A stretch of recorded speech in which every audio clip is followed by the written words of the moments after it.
إن الحياة قليلة اللذة.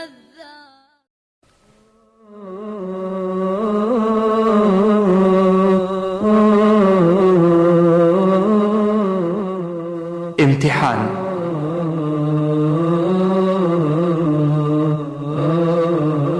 شاعر رحمت الله رحمتي.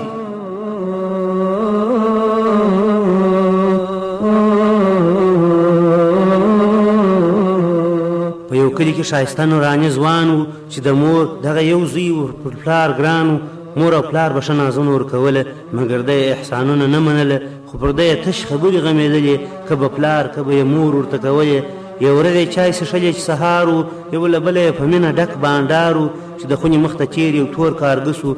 کارګه غږ وکړي خو پلار یې په پوه نه سو. ویل زویه دغه غږ د څه شي وسو؟ د اواز یې پر ما سم صحیح بیل نه سو. زوی ویل پلاره کارګه و چیر سو ولاړی، د مرغانو معرفت هم له ما غواړي. ګړی وروسته یې پلار بیا پوښتنه وکړه، زویه څه شي و چې دلته یې ناره وکړه؟ ویل پلار هغه تور د غرو کارګه و، دلته چیر سو غږ یې وکړي پړان خو نه و. یو څه وخت وروسته پلار بیا ویل وزوی ته دا ناره اوس کوم مرغه وکړه کړکۍ ته؟ زوی ډېر په قهر وویل پلاره تا خو زه سم له مجلسه کړم بېزاره. هر ګړی وایه چې دا اواز د څه دی؟ پوره لس وارې مې پوه کړې چې کارګه دی. هر سهار به دلته دا مرغان چیرېږي، ستا به دغه رقم پلاره په سر کېږي.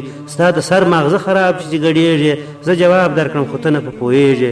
پلار یې ووتی له خونې نه د باندې، بیرته راغی ورسره څو کاغذان دي، ډېر زاړه و کاغذان، وخت پر تېر سوی، پر زړو ورقو خط ولیکل سوی. پلار وزوی ته ویل زویه دا خطونه واخله ولوله تېر سوي دي کلونه. زوی د پلار خطونه ښه په مینه لولي چې په خط کې یې پلار داسې ولیکلي.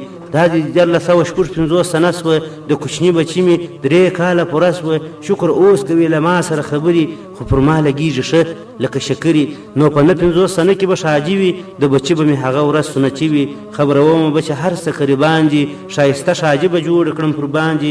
اوس د سرای په منځ کې ناست یم مازدیګر دی، دا کوچنی زوی مې نیولی پر ځیګر دی. هلته ناسته پر دیوال باندې مینا ده، زوی مې وایي چې بابا هغه زما ده. هغه څه شي د بابا چې په هوا سي، یو وار ولاړه سي او بیرته ولې راسي؟ ورته وایم چې ولاړه سي بیا راسي. هغه غار یې زالګۍ ده چې چان باسي. زوی مې بیا وایي بابا څنګه چې چان دي دونه غټ دي لکه زه، که یا کوچنیان دي؟ زه په ډېره خوشحالي بیا ورته وایم ته خو زما ښکلي بچی، زه دې بابا یم. د مینا دونه کوچني کوچني شیان دي، له دې غاره راوتای نه سي د باندې. اوس مې بیا بچی په ژیره کې اخته دی، راته ګډ لکه بلبل میده میده دی. وایي پلار هغه څنګه په هوا کېږي؟ دا نو ولې بیرته لاندې نه راولېږي؟ په کوچنۍ ژبه یې وایم جوابونه چې الله باچا ورکړي وزرونه. د هر سوال جواب په مینه ورکومه، 2 او 3 ځلې یو سوال حلومه. نور مې زوی دا دی په غېږه کې بیده سو، ځم مانځه ته والسلام. خط مې پوره سو، خط چې خلاص زوی له پلار څخه شرمېږي، له 2 سترګو نه یې اوښکې رابهېږي. په ژړا یې د پلار مچ کړه پښې لاسونه. ویل پلاره بیا نه وایم جوابونه چې تا داسې زه په مینه لویولم، په هر شي دې په 100 وارې پوهولم. زه نامرده یم چې وایم جوابونه، بیا دې وړمه پلاره هر رقم نازونه. څوک چې سپور پر نیلي باندې د غرور وي، د هغه به اولین بابا تربور وي چې پر چا باندې شیطان وهلې لار وي. هغه زوی د بابا نه وي نو یې پلار وي. د خپل کور له انسانانو یې بد کېږي، د پردو سره روغبړ کوي د غېږي.